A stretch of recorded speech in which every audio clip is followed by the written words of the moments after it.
दोस्तों, अगर आपने न्यू वीएफडी ली है और आपको कनेक्शन करने में प्रॉब्लम का सामना है तो ये वीडियो आपके लिए है।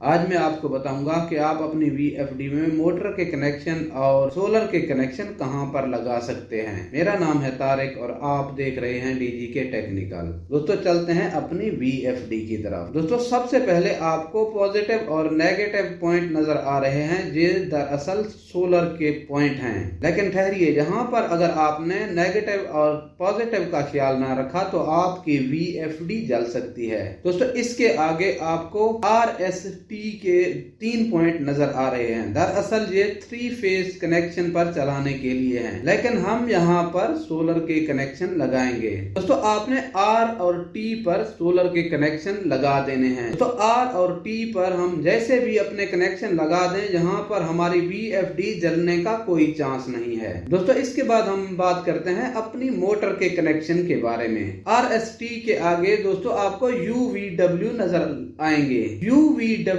दोस्तों मोटर के कनेक्शन होते हैं। यहाँ पर आपने अपनी मोटर की तीनों तारें लगा देनी है और अपनी VFD का रन का बटन दबा देना है। दोस्तों, अगर आपकी मोटर उल्टा घूमना शुरू कर देती है तो भी आपको घबराने की कोई बात नहीं। अगर आपकी मोटर उल्टा चल रही है तो आपने ये तीनों तारों में से 2 तारें तब्दील कर देनी है। यानी एक तार को दूसरी जगह पर लगा देना है और दूसरी तार को पहले वाली जगह पर लगा देना है, तो आपकी मोटर सीधा चलना शुरू हो जाएगी। जी दोस्तों, अगर मेरी वीडियो आपको पसंद आई है तो मेरी वीडियो को लाइक करें, चैनल को सब्सक्राइब करें और बेल का आइकन दबाना मत भूलें, ताकि मेरी नई आने वाली वीडियो का नोटिफिकेशन आप तक पहुंचता रहे।